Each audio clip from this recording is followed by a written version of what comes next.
Já estamos de volta com o Direto do Plenário, com imagens deste momento, ao vivo, do plenário do Supremo Tribunal Federal, com a tradicional entrada dos ministros dirigindo seus respectivos lugares, já devidamente preparados para a realização da sessão plenária de hoje, tarde desta quinta-feira, dia 25 de outubro de 2018. Vamos acompanhar a sessão plenária, como sempre, ao vivo, direto do plenário. Boa tarde a todos, podemos nos sentar. Declaro aberta esta sessão extraordinária do Supremo Tribunal Federal e passo a palavra à senhora secretária, que fará a leitura da ata da sessão anterior.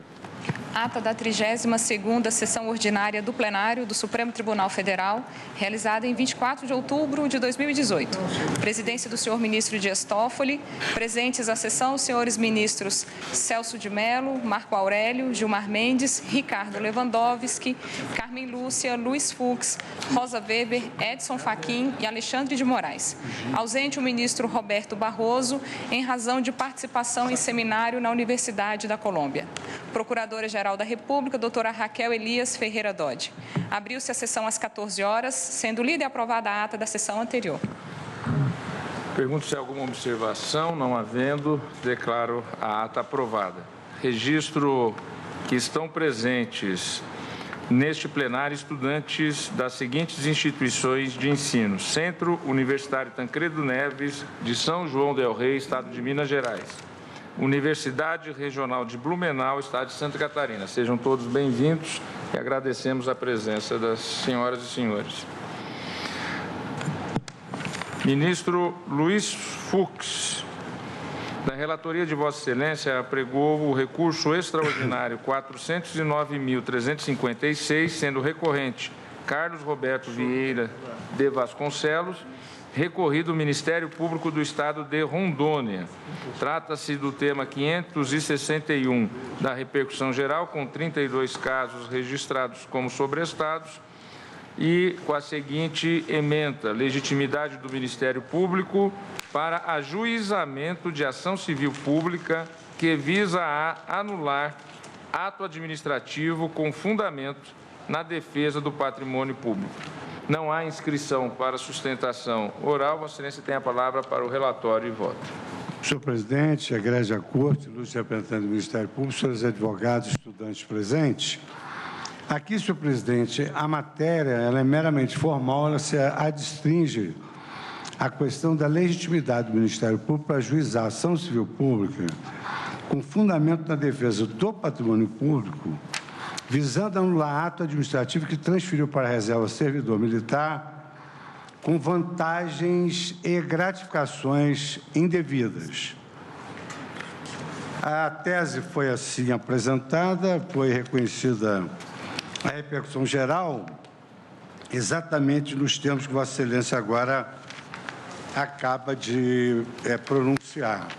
Então, como é uma questão meramente formal, eu até pediria licença ao colegiado, porque eu tenho uma ementa autoexplicativa de 3 laudos, que a questão basicamente é saber se o Ministério Público, na defesa do patrimônio público, pode ou não promover uma ação para anular uma aposentadoria com vantagens indevidas e, consequentemente, promover a ação de ressarcimento correspondente. É isso aí.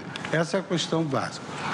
Então, eu peço, venha ao colegiado para sintetizar e assento no número 1 da ementa que o Ministério Público ostenta a legitimidade para a tutela coletiva destinada à proteção do patrimônio público, normalmente porque múltiplos dispositivos constitucionais evidenciam a elevada importância que o Constituinte confere à atuação do parquê no âmbito das ações coletivas. O Ministério Público, por força do artigo 127, caput da Carta Magna, tem, dentre suas incumbências, a defesa da ordem jurídica, do regime democrático e dos interesses sociais individuais indisponíveis, mercê do artigo 129 da Lei Maior, explicitar, dentre as funções institucionais do Ministério Público, zelar pelo efetivo respeito aos poderes públicos, serviços de relevância pública, aos direitos assegurados na Constituição, promover o inquérito civil e a ação civil pública para a proteção do patrimônio público social, do meio ambiente, de outros interesses difusos e coletivos, inciso 3º, e exercer funções que lhe forem conferidas, desde que compatíveis com a sua finalidade, sendo-lhe vedada apenas a representação judicial e a consultoria jurídica de entidades públicas. A tutela coletiva exercida pelo Ministério Público se submete apenas a restrições excepcionais, como verba e graça, a norma que veda ao Ministério Público a representação judicial e a consultoria jurídica de entidades públicas, artigo 129, nono, infine, da Constituição Federal. Sendo certo que a Carta Maior atribui ao parquê ampla atribuição no campo da tutela do patrimônio público, interesse de cunho inegavelmente transindividual, bem como a sua atuação do próprio ente público prejudicado, conforme prevê o artigo 129, parágrafo 1º da Constituição. Leio. A legitimação do Ministério Público às ações civis previstas neste artigo não impede a de terceiros, das mesmas hipóteses, segundo o disposto nesta Constituição e na lei. O parquê, ao ajuizar ação coletiva para a tutela do erário, não age como representante da entidade pública, e sim como substituto processual de uma coletividade indeterminada, é dizer, a sociedade como um todo, titulado do direito à boa administração do patrimônio público, da mesma forma que qualquer cidadão também pode fazê-lo por meio de ação popular. O combate injuízo, a dilapidação ilegal do erário, configura a atividade de defesa da ordem jurídica, dos interesses sociais e do patrimônio público, sendo todas essas funções institucionais atribuídas ao Ministério Público pelos artigos 129 e 127 da Constituição, de modo que entendimento contrário não apenas afronta a textual previsão da Constituição, mas também fragiliza o sistema de controle da administração pública, visto que deixaria a persecução de atos atentatórios à probidade e à moralidade administrativas, basicamente, ao talante do próprio ente público no bojo do qual a lesão ocorreu. A jurisprudência do plenário deste Supremo Tribunal Federal reconhece a legitimidade do Ministério Público para o ajuizamento de ação coletiva destinada à proteção do patrimônio público. Recurso ordinário 22577, relator ministro Carlos Grau, relator para quadro ministro Dias Toffoli, Tribunal Pleno. Recurso ordinário 208790, relator ministro Wilmar Galvão, Tribunal Pleno. E concluo, então, com relação à questão fática. Em caso A, o Ministério Público do Estado de Rondônia ajuizou a ação civil pública contra o Estado e um policial militar, postulando a anulação do ato administrativo que transferiu o referido policial para a reserva, porquanto ele não contava nem com tempo de serviço, mercê de pleitear também a exclusão de pagamento de gratificações e limitação da remuneração do teto salarial estadual.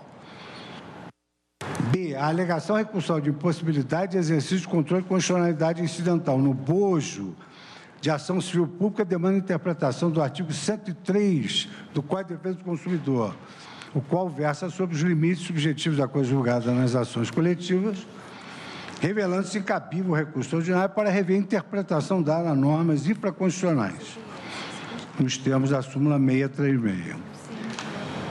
D, por sua vez, a causa de pedir recursal que sustenta o direito à incorporação da gratificação por cargo de gerenciamento superior aos proventos do recorrente demanda o exame de legislação local, não havendo questão propriamente constitucional a ser apreciada, de modo que incide o óbice da súmula 280, que não admite recurso extraordinário por ofensa de direito local. Propõe, então, senhor presidente, o desprovimento do recurso extraordinário, parcialmente conhecido, né, porque tem aquela matéria infra, na parte conhecido, desprovido, fixando a tese para aplicação em casos idênticos, na forma do artigo 1043 do Código de Processo Civil. E a tese é exatamente sobre a legitimidade do Ministério Público. Para a ação. Como vota o ministro Alexandre de Moraes? Boa tarde, presidente. Ministro Carme, ministra Rosa, ministros, doutor Carme. Eu acompanho o relator com uma observação só, de forma rápida, juntarei voto. O artigo 127 permite, pelo texto constitucional, ao Ministério Público a defesa dos direitos individuais, inclusive indisponíveis. E aqui a defesa do patrimônio público é disso que se trata, não vejo qualquer problema em relação à legitimidade para o caso em questão. Acompanho o relator. Ministro Luiz Edson Fachin. Também eu, senhor presidente, cumprimentando o eminente ministro relator e, do mesmo modo que acaba de fazer o eminente ministro Alexandre de Moraes, também manifesto concordância com o voto que traz à colação o eminente ministro Luiz Fux pelo desprovimento do recurso extraordinário e afirmando a legitimidade do Ministério Público. Sua Excelência conhece parcialmente, na parte conhecida nega. Na parte conhecida, tem uma parte aqui. Uma discussão. Inclusive o parecer da doutora Procuradoria-Geral da República faz esse decódio. Exatamente. Senhor presidente, eu talvez porque cadeiras vazias me tragam saudade, vou me permitir, para acompanhar o voto do eminente relator, fazer a leitura de um texto doutrinário do nosso querido e saudoso ministro Teori Zavascki, especificamente sobre o tema em debate, quando explicitava Sua Excelência. Quando a ação civil pública tem por objeto a tutela de direito e interesses transindividuais, difusos e coletivos, a legitimidade atribuída pelo Ministério Público pela Constituição, artigo 129, inciso 3, deve ser entendida no sentido irrestrito e mais amplo possível, em limites suficientes e necessários para a obtenção da tutela jurisdicional completa e compatível com a natureza e a magnitude da lesão ou da ameaça aos bens e valores tutelados. Inclui, portanto, legitimação para buscar tutela cognitiva, preventiva e reparatória, declaratória, constitutiva ou condenatória. Inclui também poderes para pleitear medidas de tutela provisória, de antecipação de tutela e cautelar. Entende-se a legitimação para as medidas de cumprimento das liminares e das sentenças, inclusive, quando for o caso, para a propositura da ação autônoma de execução. Esse texto do processo coletivo, tutela de direitos coletivos e tutela coletiva de direitos. Acompanho o relator, presidente. Ministra Rosa, depois eu gostaria que vocês me encaminhassem esse texto, que eu gostaria de homenagear o saudoso amigo Teori no meu voto. Belíssima lembrança. Ministra Carmen Lúcia, como vota? Presidente, também eu voto pelo conhecimento parcial do recurso, na forma antes exposta pelo ministro relator, e estou acompanhando o seu voto no sentido do desprovimento. Agradeço. Ministro Ricardo Lewandowski. Senhor presidente, eu destaco um trecho do memorial que recebi do Ministério Público, subscrito pela nossa digna Procuradora-Geral da República, a doutora Raquel Elias Ferreira Dodge, em que consta o seguinte, no trecho e no qual o fundamento do meu voto. O Ministério Público, na defesa do patrimônio público e social, nos termos do artigo 1293 da Constituição Federal, atua como substituto de toda a coletividade e não como representante da pessoa jurídica de direito público lesada. Portanto, senhor presidente, eu acompanho integralmente o voto do relator e fundado especialmente nesta premissa, que, aliás, consta do voto de Sua Excelência. Pois não. Muito obrigado, ministro Gilmar Mendes. Eu também, presidente, acompanho o eminente relator. Agradeço, ministro Gilmar. De acordo, presidente. Ministro Marco também se põe de acordo. Ministro Celso de Mello. Senhor presidente, apenas uma breve observação. Eu concordo inteiramente com o douto voto proferido pelo eminente ministro Luiz Fux.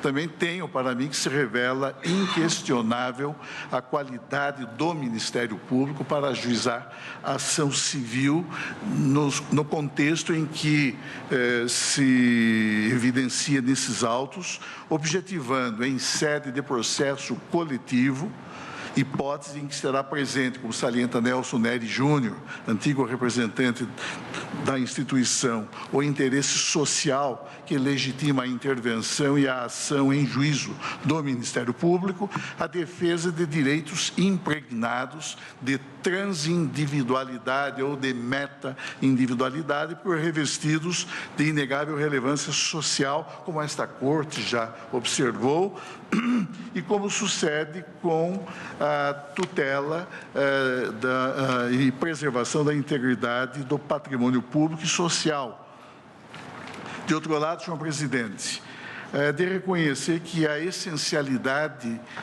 da tutela do patrimônio público e social fez com que o Constituinte atribuísse ao Ministério Público legitimidade para defendê-lo e preservá-lo, em ordem a possibilitar a atuação do parquê naquelas hipóteses como a destes autos, em que os órgãos estatais, muitas vezes anomalamente, deixam de respeitar o mandamento constitucional, frustrando-lhe arbitrariamente a eficácia jurídica, seja por omissão, seja por ação, não vem ao caso. Isso significa, portanto, que se legitima a atuação do Ministério Público visando a defesa do patrimônio público, tal como já reconhecido pela jurisprudência constitucional desta Corte. Menciono aqui, além dos precedentes referidos pelo eminente ministro Luiz Fux, outros também no mesmo sentido. Em suma, senhor presidente, a atuação do Ministério Público em defesa de direitos e interesses meta-individuais viabiliza-se instrumentalmente por meio processual adequado que lhe permite invocar de maneira inteiramente legítima a tutela jurisdicional do Estado, com o objetivo de fazer com que os poderes públicos respeitem, entre outros bens e valores de relevo, o patrimônio público.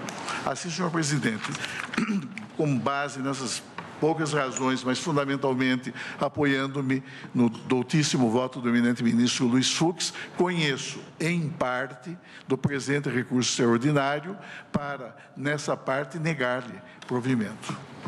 Agradeço, ministro Celso. Também eu acompanho o relator, proclamo o resultado antes da tese, no seguinte sentido, que, por unanimidade, o colegiado conheceu em parte do recurso e na parte conhecida lhe negou provimento.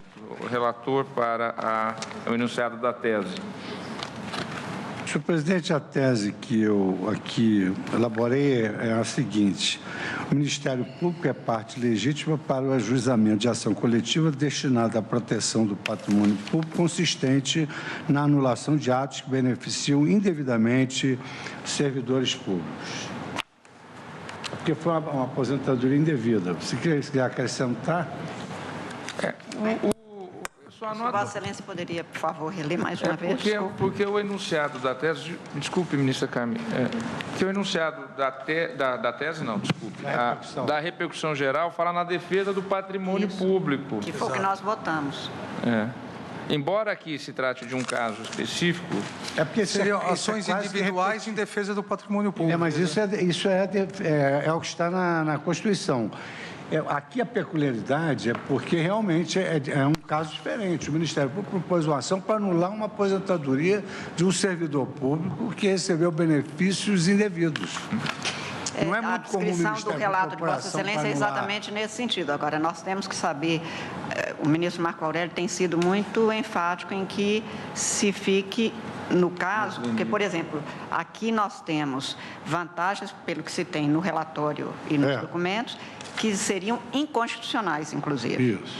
Acima do teto, etc. Agora, imagina se todas as vezes que um servidor tiver glosado, por exemplo, uma aposentadoria pelo Tribunal de Contas, o Ministério Público puder entrar com essas ações, que foi o caso de uma ação civil pública. Quer dizer, é isso que nós estamos dizendo? Eu acho que é um pouco a preocupação que foi... Se permite, ministro? Não, é um interesse individual, mas indisponível. Por isso que a ligação com a questão do patrimônio público... Com o erário público. Com o erário público. Porque senão, realmente, qualquer reclassificação de professor ou outra carreira, que foi, inclusive, uma grande discussão no âmbito de todo o Ministério Público, para que se deixasse de atuar sempre em mandados de segurança, que apesar de envolver direito público, reclassificações, aqui não haveria nenhum direito individual indisponível, nem lesão ao patrimônio público. Senão, realmente, não haverá nem possibilidade de atuação.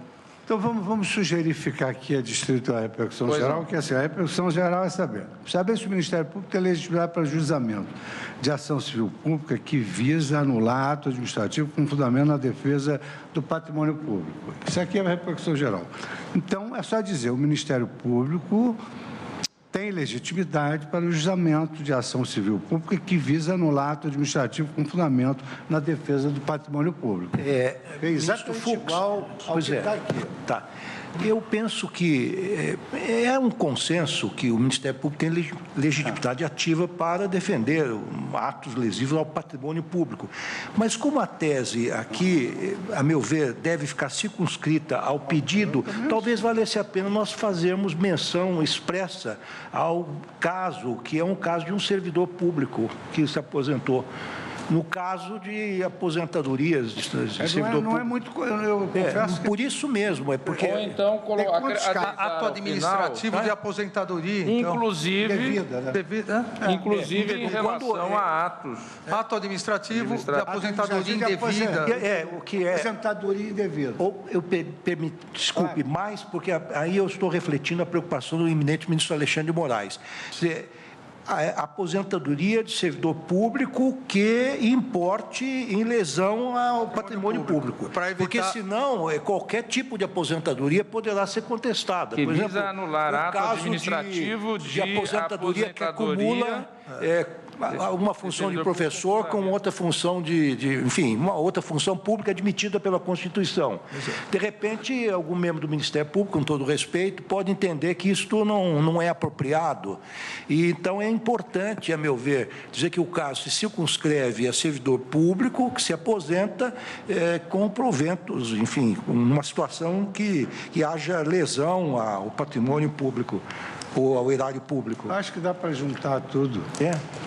Desculpe, o Ministério Público tem legitimidade para juizamento de ação civil pública que visa anular ato administrativo de aposentadoria com fundamento na defesa do patrimônio público. O que importa em lesão ao patrimônio público, talvez. Na defesa do patrimônio público é que importa a lesão, não. Todos de acordo com essa última... A tese... A referência do ministro Lewandowski sobre a lesão ao patrimônio público é importante, porque sobre o fundamento, na petição você pode apresentar o fundamento que for. Ministro Fux, se aí o ministro Lewandowski tem razão. Então, acho que essa inversão que o ministro Lewandowski falou... Às vezes, letra e música com lesão ao patrimônio. Para uma pessoa só. Então, vamos colaborar. Ao invés de em defesa do patrimônio público, quando houver lesão, que importe em lesão ao patrimônio público. Anular ato administrativo de aposentadoria que importe em lesão ao patrimônio público. Que importe em lesão ao patrimônio público. Aí, quer dizer, então o Ministério Público tem legitimidade ativa para propor uma ação civil pública nesse caso. A aposentadoria que importe lesão. Exatamente. Não qualquer tipo de fica bem adstrito ao caso. Ficou bem circunscrito. Todos de acordo? De acordo. Então, proclamo que foi aprovada a tese última enunciada agora, após os debates. Para continuidade de julgamento, apregou a ação direta de inconstitucionalidade 825, que procede do Amapá, sendo o relator o ministro Alexandre de Moraes, requerente governador do Estado do Amapá, interessado a Assembleia Legislativa do Estado do Amapá. Após o voto do ministro Alexandre de Moraes, relator, conhecendo parcialmente da ação direta e na parte conhecida, julgando-a parcialmente procedente, pediu vista dos autos o ministro Luiz Edson Fachin, ausente justificadamente naquela oportunidade, os ministros Celso de Mello e Roberto Barroso. Passo a palavra ao ministro Edson Fachin para o seu voto. Pois não, senhor presidente, eminente ministro relator, ministro Alexandre de Moraes, eminentes pares, eu fiz chegar o voto vista que converge em boa medida com o voto do eminente ministro relator e agora também faço chegar a cópia ao eminente ministro Marco Aurélio. Eu estou, e nisso, portanto, vou passar muito brevemente, após o exame que fiz nesse lapso temporal do pedido de vista, acompanhando o eminente ministro relator no acolhimento da perda parcial e superveniente do objeto em relação aos diversos dispositivos que o ministro Alexandre já fez referência, e eu estou inteiramente de acordo. Eu também estou acompanhando Sua Excelência no reconhecimento da inconstitucionalidade do artigo 119, inciso 2º, da constitucionalidade do artigo 307, todos do corpo normativo que aqui está sendo impugnado e, portanto, da Constituição Estadual do Amapá. E tenho duas dissonâncias que me permito expor para a reflexão. Uma, na questão tributária, atinente ao papel do Tribunal de Contas de homologar os cálculos das cotas do ICMS, cotas essas devidas aos municípios. Eu, nesse aspecto... Uma competência... Eu estou acolhendo a alegação de inconstitucionalidade. Eu creio que a Constituição Estadual deferia ao Tribunal de Contas uma matéria que, em meu modo de ver, fica fora da possibilidade desse controle externo do Tribunal de Contas, que, a rigor, acaba sendo desenvolvido, ao fim e ao cabo, pela Assembleia Legislativa, via Tribunal de Contas do Estado. Eu exponho no voto este aspecto que o eminente ministro relator entendeu constitucional, e eu estou no voto em relação a isso, e em seguida farei uma breve síntese, apontando, em meu modo de ver, e aqui já pedindo vênia, a inconstitucionalidade. E tenho também uma outra dissonância em relação aos artigos 103, inciso 4º, e 110 da Constituição do Amapá, no que se refere à iniciativa popular de emenda constitucional. O ministro Alexandre de Moraes fez uma exclusão, com base num conjunto de razões, sobre o que reputou inconstitucionalidade desse dispositivo para iniciativa popular de emenda constitucional. Eu estou, à luz de uma construção que tenho feito, verificando o corpo normativo, que me parece incidente na matéria e a doutrina que eu cito, entendendo constitucional a iniciativa popular, inclusive para emenda constitucional, como prevista na Constituição do Amapá. Há uma outra questão que diz respeito ao papel da Procuradoria da Assembleia Legislativa. É uma questão, obviamente, relevante. Nada obstante, também aqui pontue uma pequena dissensão, embora eu reconheça que esta matéria é um pouco fluida, por assim dizer, que concerne ao artigo 115. Portanto, senhor presidente, só para sistematizar, eu estou acompanhando o eminente ministro relator na perda superveniente e parcial do objeto, exatamente como o ministro Alexandre propôs. Na parte conhecida, eu estou acompanhando a inconstitucionalidade que Sua Excelência propõe do artigo 119 da Constituição do Amapá. O ministro Alexandre suscita a inconstitucionalidade desse dispositivo que atribui privativamente ao governador do Estado nomear, exonerar o procurador da Fazenda Estadual, dirigente de autarquia, empresa pública, etc., etc. O ministro Alexandre traz todos os argumentos que eu subscrevo por inteiro quanto ao artigo 119, que declara a inconstitucionalidade.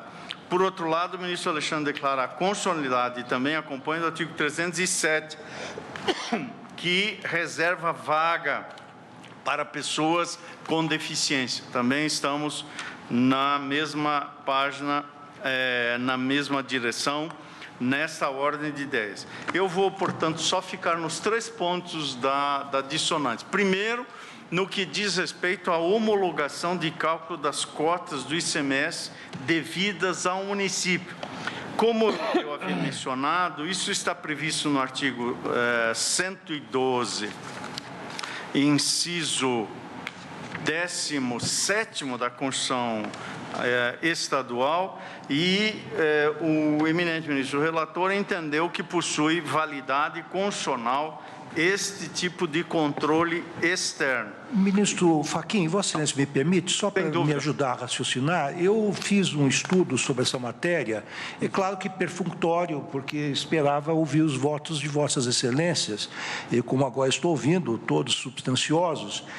Como é que Vossa Excelência enfrenta esta possível simetria nesta função dos tribunais do Tribunal de Contas do Estado relativamente ao que prevê o artigo 161, parágrafo único da Constituição Federal. Que o artigo 161, parágrafo único da lei complementar, diz o seguinte, da Constituição, diz o seguinte: o Tribunal de Contas da União efetuará o cálculo de cotas referentes aos fundos de participação a que alude o inciso 2º. Portanto, é uma função que o Tribunal exerce de Contas da União no cálculo desses fundos de participação. Então, eu não sei por que Vossa Excelência está entendendo, e eu gostaria de até me inclinaria nesse sentido, porque eu acho que há um desenvolvimento um tanto quanto anômalo de certos órgãos administrativos, mas aqui eu vejo que, em tese, há uma certa simetria. Vossa Excelência enfrentou isso? Sim, só que posso só complementar, porque até para finalizarmos... Sem dúvida. Aí talvez sequer precise votar, porque a matéria já estará... Não, porque é exatamente essa nossa divergência em virtude desse artigo 161. O argumento que o ministro usou, o argumento da simetria. Exatamente. E que eu estou refutando pelos argumentos que estou trazendo à colação. Como Vossa Excelência não enunciou os argumentos, apenas disse que estava dissentindo neste ponto e outros. Eu queria apenas saber do fundamento. Em seguida, porque como são muitos dispositivos, eu fiz um enunciado macroscópico para em seguida fazer análise microscópica. Eu peço escusas por interrompê-lo, mas esse era um ponto que eu até estava disposto a acompanhá-lo, dependendo da argumentação. Mas eu ouço o eminente ministro relator, que tem sempre preensão na palavra. Só foi para completar a questão, que foi exatamente esse meu argumento. E depois, como passou um tempo, eu vou só citar os 3 argumentos, mas quero ouvi-lo primeiro. Perfeito. Então, nesse aspecto, como está no voto, que espero que tenham chegado às mãos de Vossas Excelências no voto vista, quanto a este tópico, ministro Lewandowski, a previsão da Constituição é homologar os cálculos de cotas do ICMS.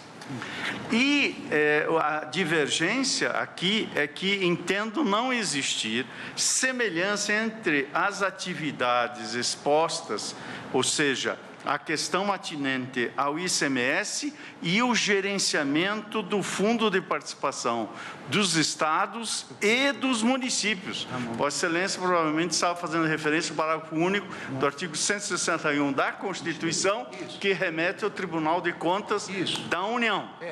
A propósito, no caso desses 2 fundos, do FPE e do FPM, é realmente o próprio Tribunal de Contas da União quem efetua os cálculos das cotas-partes devidas aos entes federados, à luz de estimativas que são fornecidas do ponto de vista de um conjunto de elementos demográficos pelo Instituto Brasileiro de Geografia e Estatística.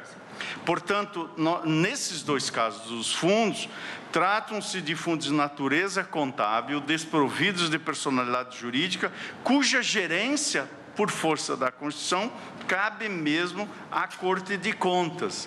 Portanto, em relação aos fundos, eu estou indo nessa direção e há um trabalho de um colega vosso, ministro Lewandowski, o professor Conte, José Maurício Conte, sobre este tema, federalismo fiscal e fundos de participação. Disse o professor José Maurício Conte, o FPE e o FPM são como contas correntes, são figuras representativas de atos realizados por terceiros. Juridicamente são apenas objetos de direito, como eu havia mencionado, não tem personalidade jurídica. Não sujeitos de direito, uma vez que não são capazes de realizar qualquer tipo de ato jurídico. Esses fundos, diz o professor Conte, o gerenciamento desses fundos compete ao Tribunal de Contas da União, responsável por cumprir as determinações relativas aos recursos arrecadados na forma descrita pela Constituição. São recursos mantidos em depósito em conta no Banco do Brasil, distribuídos segundo as regras fixadas constitucionalmente e regulamentadas por disposições infraconstitucionais, algumas regras até mesmo de execução, fixadas pelo próprio Tribunal de Contas da União, que exerce aqui uma atividade de delegação integralmente legítima. Bom, Mas do que é que nós estamos tratando aqui? Nós estamos tratando aqui de cotas do ICMS. E aqui parece-me situação completamente diversa, essa que diz a respeito ao repasse obrigatório às municipalidades das verbas arrecadadas pelo Estado, e no caso aqui o Estado do Amapá, no que diz respeito ao imposto de circulação de mercadoria, sobre circulação de mercadorias e serviços, porque aqui não se trata de fundo financeiro. E, de algum modo, em relação a essas cotas, tenho para mim que há uma relativa liberdade de conformação à luz do que prevê, neste caso, o artigo 158, inciso 4 da Constituição. A nossa Constituição da República prevê, pertence aos municípios, inciso 4, 25% do produto da arrecadação do imposto do Estado sobre operações relativas à circulação de mercadorias e sobre prestações de serviços de transporte interestadual e intermunicipal e de comunicação.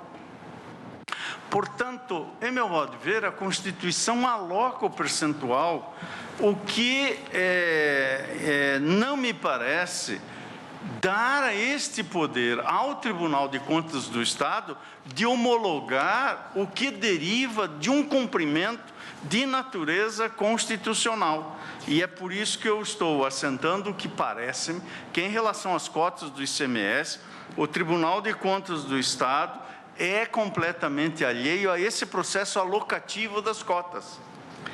Da mesma forma, no meu modo de ver, que o Tribunal de Contas da União não participa da arrecadação de outros tributos, como é o caso do IPI, ou mesmo da contribuição que incide sobre combustível, a CID, nos termos do artigo 159 do texto constitucional. Por isso, tornar o ato de repasse de recursos públicos sujeito à homologação do Tribunal de Contas do Estado, em meu modo de ver, representa uma ofensa ao princípio da separação e da independência dos poderes.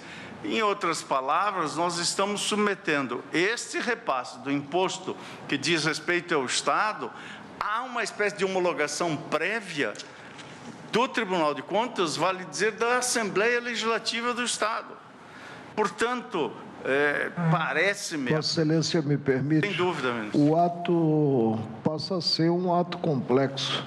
Para surtir efeitos, dependerá dessa homologação prévia, desse crivo prévio do Tribunal de Contas Estadual. Eu creio que procede a objeção.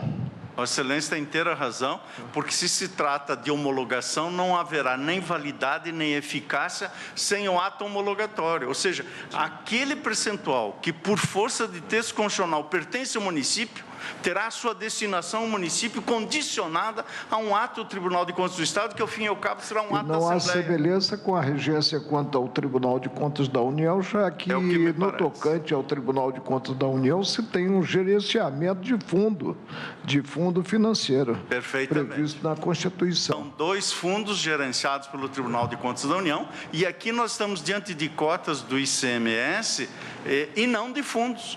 Portanto, parece-me que há uma distinção, e essa é a razão pela qual valho-me, entendo que é o caso, do precedente fixado na ação direta e constitucionalidade 676 da relatoria do eminente ministro Carlos Veloso, que cito no voto, aonde restou declarada a inconstitucionalidade de dispositivos à época apreciados, que foi da Constituição do Estado do Rio de Janeiro. Portanto, esta é a primeira dissensão, e por isso, ministro Ricardo Lewandowski, eu estou afastando a questão da simetria por entender que não há simetria entre fundos e cotas e, por outro lado, em relação à separação de poderes e ao cumprimento de uma cota cujo percentual respectivo é garantido diretamente pelo texto constitucional. Esses são os argumentos que trago. Há uma diferença de percepção com o ministro Alexandre de Moraes. O outro aspecto que eu reputo mais relevante diz respeito à iniciativa popular em emenda constitucional à Constituição do Estado. Aqui também trago uma percepção distinta e peço todas as vênias para dissentir do eminente ministro relator e compreendo que a interpretação mais consentânea com a Constituição da República acerca desse poder constituinte decorrente em prever como o exercício da soberania popular também projeto de iniciativa popular de emenda constitucional à Constituição do Estado me parece coerente com essas possibilidades. E, por isso, eu também me valho aqui de precedentes e, não por coincidência, da lavra de Vossa Excelência, ministro Ricardo Lewandowski, na ação direta de inconstitucionalidade de 3.930, em que este plenário, em julgamento publicado em 23 de outubro de 2009, reconheceu a questão sobre a eventual nulidade ou validade de iniciativa popular à emenda constitucional. E naquele caso, houve luz sobre o princípio da reserva. Vossa Excelência assentou naquela hipótese que a ação direta era julgada procedente para declarar a inconstitucionalidade de artigo, no caso era a Constituição do Estado de Rondônia, que no tocante ao regime jurídico, era a hipótese aquela, de servidores militares estaduais, reservava a iniciativa ao chefe do Poder Executivo. O que eu estou trazendo à colação para dizer que não é a hipótese aqui presente. Não entendo que incida a hipótese do princípio da reserva, porque aqui estamos a falar de uma emenda de um projeto de iniciativa popular. E creio que na democracia representativa, além dos mecanismos tradicionais do exercício da democracia por meio dos representantes eleitos legitimamente pelo povo no exercício da sua soberania do voto, também há esses mecanismos de participação direta com projetos de iniciativa popular, que, em meu modo de ver, quando a Constituição Estadual prevê também para emenda constitucional, isso não está obstado ou pelo princípio da reserva, nem por uma simetria com a Constituição Federal. Por isso, estou pedindo as vênias para entender que há possibilidade de mutação, no sentido de mutabilidade, da Constituição Estadual, quando a Constituição do Estado amplia, dá uma latitude maior e densifica esse princípio da participação via democracia direta pela soberania estadual. Nesta dimensão, eu também estou refletindo um precedente da relatoria do nosso eminente decano, o ministro Celso de Mello, na ação direta de inconstitucionalidade 486, aonde aqui se debatia um tema oriundo de uma unidade federada, o Estado do Espírito Santo, que tratava, e segundo aqui se assentou, de uma regra de autocontenção quanto ao quórum de aprovação para mudanças da Constituição Estadual. E, portanto, assentou o eminente ministro, nosso eminente ministro decano, o ministro Celso de Mello, que aí havia um nítido antagonismo com o postulado que admite a revisibilidade do instrumento constitucional. E, naquele caso, se reconheceu o Estado-membro a possibilidade, portanto, se for reconhecida, dessa autolimitação, haveria, portanto, divergência com os padrões superiormente instituídos pelo legislador constituinte originário, o que na prática significaria, se se admitisse a hipótese de autolimitação extrema, tornar imodificável a Constituição Estadual. Portanto, a condição é suscetível de revisão. Se a Constituição Estadual amplia, na via dos mecanismos da democracia direta, a possibilidade de mudança, não me parece que neste outro caso, nesse outro horizonte, haja ofensa às limitações que estão na Constituição da República. Em outras palavras, creio que aqui está em questão uma certa democratização da participação popular no processo de reforma das regras constitucionais estaduais. Por isso, eu entendo que não há incompatibilidade, nomeadamente comparável com o do artigo 1º, com os incisos 2º e 3º do artigo 14 e inciso 15º do artigo 49 da Constituição da República Federativa do Brasil. Vale-me doutrina que cito do professor José Reinaldo de Lima Lopes, nesta ordem de ideias. Volto a citar novamente um trecho do douto voto de nosso eminente ministro decano na ação direta e conjuntada que já me referi, A486, e entendo que não há óbice a esta compreensão mais elasticida que trago. Também trago à colação a doutrina do sempre citado o professor de todos nós, professor José Afonso da Silva, e, de modo especial, a doutrina do ilustre constitucionalista cearense brasileiro, professor Paulo Bonavides, que aqui faço referência para colher estas lições, citando inúmeros outros autores e, portanto, firmei a convicção, senhor presidente, e assim concluo, no sentido da constitucionalidade dos artigos 103, inciso 4º e 110. No caso 110, o eminente ministro Alexandre Moraes apenas propunha a exclusão da expressão emenda constitucional. Portanto, eu estou entendendo que não é a hipótese de excluir. E o último e pontual dissenso diz respeito à questão atinente à Procuradoria da Assembleia Legislativa.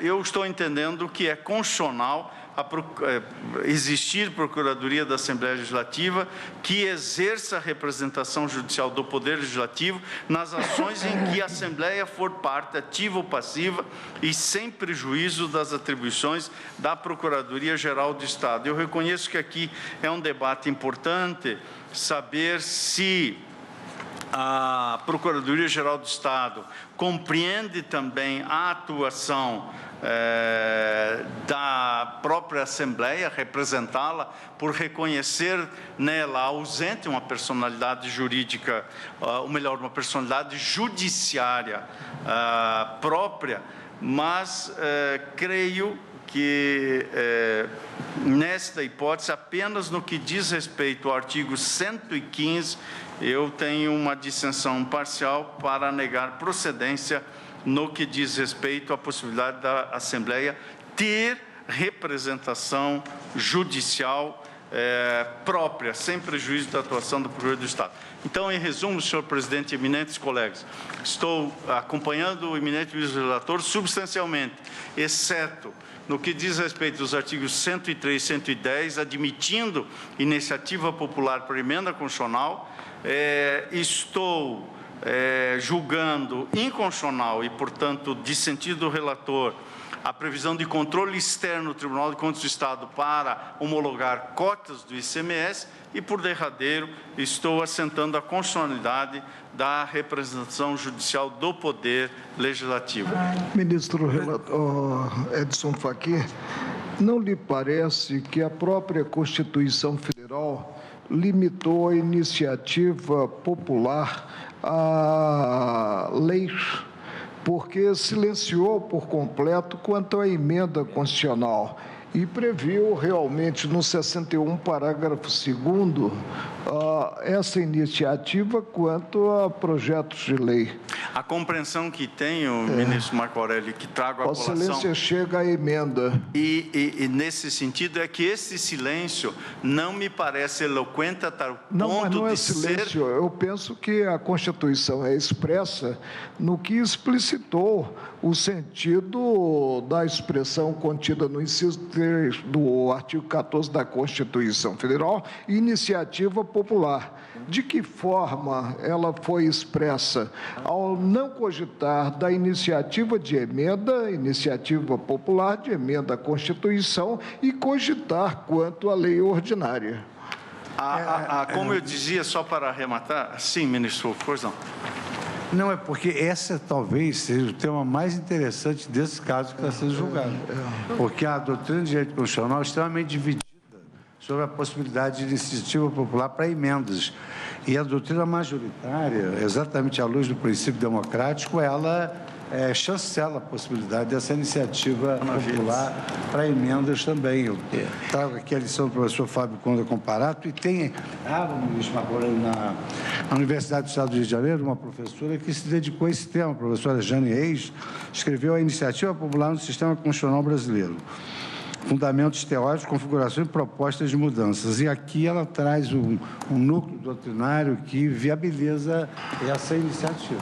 Pois é, ministro, mas aí adita-se como que, nessa interpretação de grandes professores, o que disposto no artigo 60, quando a Constituição Federal realmente alude à iniciativa popular no artigo 14, inciso 3, e revela logo a seguir em que campo essa iniciativa popular pode ocorrer, no campo do projeto de lei e não de emenda. Mas o eminente voto do eminente ministro Vistor, ele entende que poderia se ampliar. Esse é o a Constituição Estadual densifica uma ampliação daquilo que a Constituição da República não prevê expressamente. Então, a questão está em saber, que o tribunal tem guardado muito a simetria no campo do processo legislativo. Eu entendo que a simetria não é obstativa na ausência de uma espécie de regra clara que afaste a possibilidade do Estado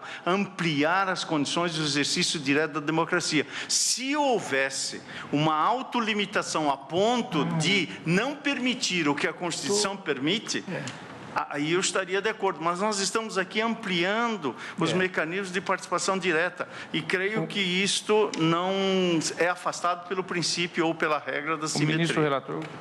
Presidente, eu queria só fazer a observação rápida em relação aos 3 pontos, só para recordar os argumentos. E começo por esse que vem sendo debatido.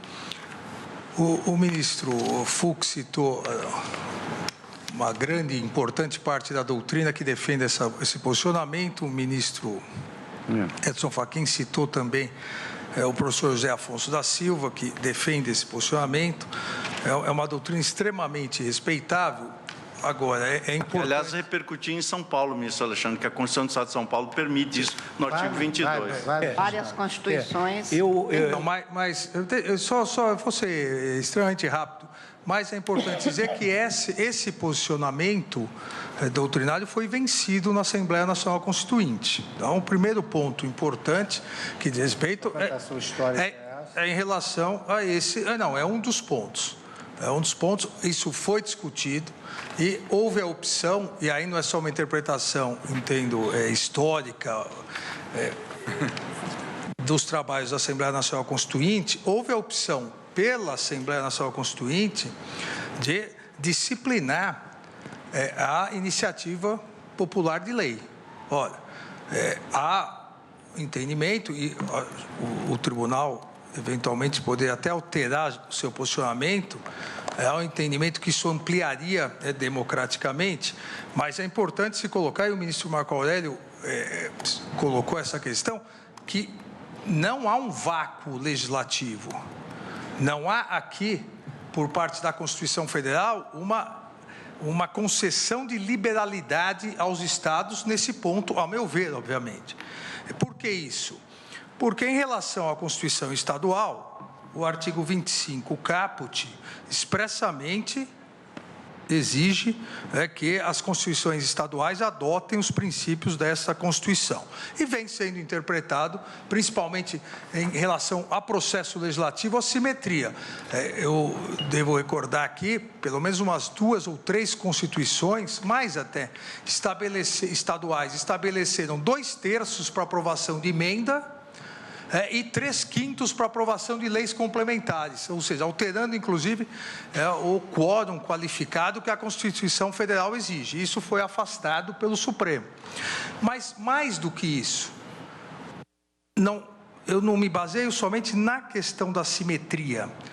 A iniciativa popular de lei, que é importantíssima, em relação à União, foi prevista no artigo 61.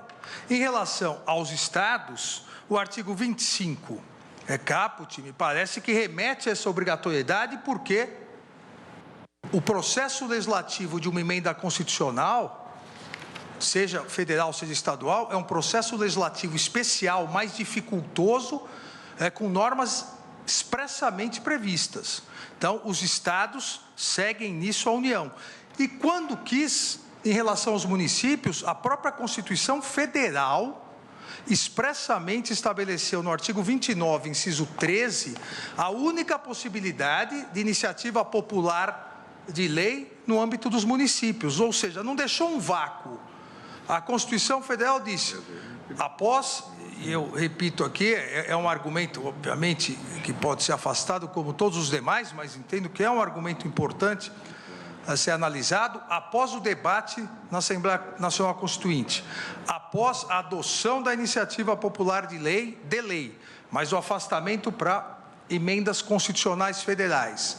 A própria Constituição Federal estabeleceu o que já era padrão no Brasil, essa simetria com os estados, e já estabeleceu no artigo 29 e 13 a hipótese de iniciativa popular de lei, prevendo a obrigatoriedade de todas as leis orgânicas municipais, porque é importante lembrarmos também que até 88 não existia lei orgânica municipal para cada um dos municípios, era uma lei complementar estadual que valia para todos os municípios do respectivo estado.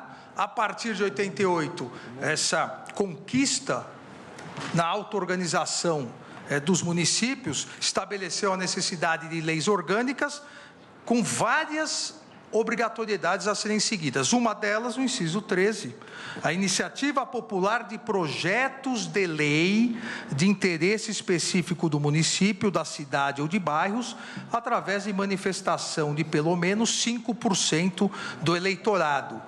Ou seja, exigiu, determinou que os mais de 5 mil municípios brasileiros tenham a participação popular no processo legislativo, mas iniciativa de projetos de lei de interesse específico. Então, me parece que não há aqui um vácuo legislativo que permita a cada estado legislar nesse tema como bem entender. Esse é o primeiro ponto. O segundo ponto impugnado, a questão da representação das procuradorias nas assembleias legislativas. Esse plenário discutiu, salvo engano, há 3 semanas atrás, assunto absolutamente idêntico em relação à representação judicial, advogados, em relação ao Tribunal de Justiça de São Paulo. A impugnação era a mesma. Houve a previsão legal, houve o concurso e havia uma previsão ampla para que fosse, entre aspas, como a Procuradoria-Geral do Estado para o executivo, na verdade, não só para o executivo, mas para todos, essa assessoria jurídica, essa procuradoria dentro do Tribunal de Justiça de São Paulo seria para o judiciário. E o tribunal decidiu, aqui, eu salvo engano, foi por unanimidade, mas agora eu precisaria pegar, mas o tribunal, aplicando um precedente da ADI 1679, em que também por decisão unânime o STF reconheceu o princípio da unicidade institucional da representação judicial e da consultoria jurídica para estados e Distrito Federal, uma procuradoria somente, Procuradoria-Geral do Estado representando todos os poderes, mas assim como reconheceu no caso do Tribunal de Justiça de São Paulo, a possibilidade dessa assessoria jurídica defender as prerrogativas inerentes ao judiciário, porque às vezes há conflito com o próprio executivo. É essa interpretação conforme que proponho no dispositivo impugnado, ou seja, a Procuradoria da Assembleia Legislativa do Amapá, ela pode atuar, tem atuação no que diz respeito à defesa das prerrogativas do Poder Legislativo. Agora, a representação do Estado como um todo, independentemente dos poderes, em virtude do que foi decidido na DI 1679, repito, por unanimidade, isso compete à Procuradoria-Geral do Estado. Mas, na questão institucional de prerrogativas, assim como o Judiciário pode ter a sua assessoria jurídica, o Legislativo também pode ter a sua Procuradoria. É o que ocorre aqui em nível federal. A AGU atua pelo Judiciário, no caso do Conselho Nacional de Justiça, pelo Congresso Nacional. Agora, quando há questões institucionais, prerrogativas institucionais, há a Procuradoria do Congresso, a assessoria jurídica do Congresso Nacional. Por isso que proponho essa interpretação. Ministro Alexandre, eu no meu voto, um estudo ainda modesto que fiz, eu estou entendendo que isso não seria possível à vista do que dispõe o artigo 132 da Constituição. Porque o artigo 132 da Carta Magna diz o seguinte: os procuradores dos estados e do Distrito Federal, organizados em carreira, etc., etc., etc., exercerão a representação judicial e a consultoria jurídica das respectivas unidades federadas.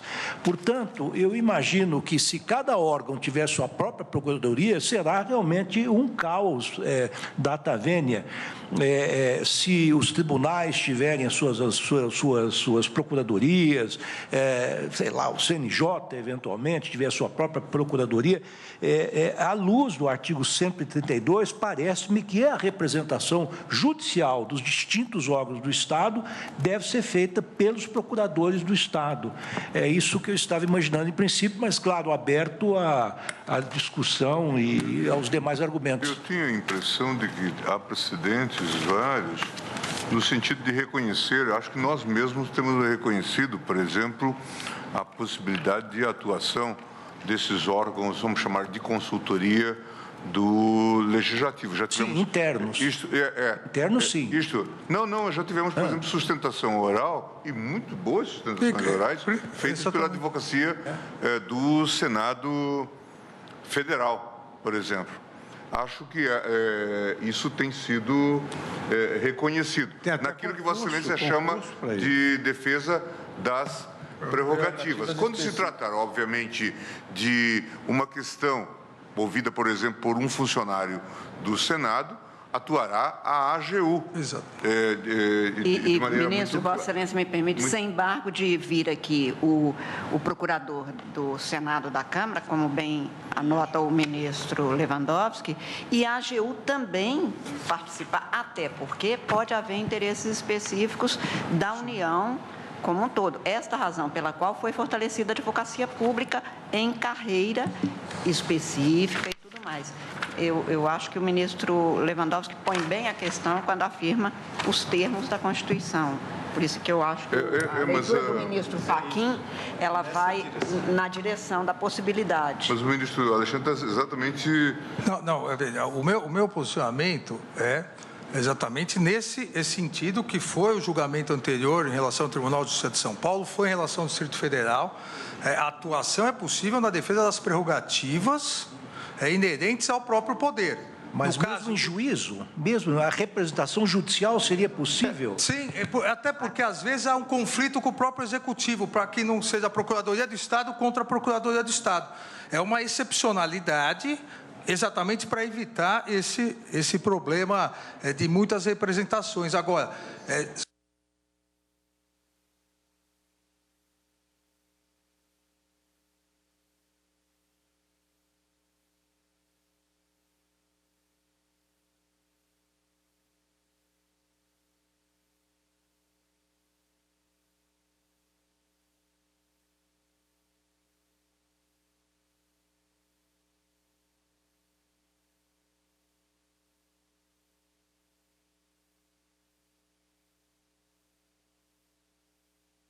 como disse a ministra Carmen, a questão funcional, e o ministro Gilmar, a questão funcional, isso, um aumento, entra com ação, defende, aí é a Procuradoria do Estado.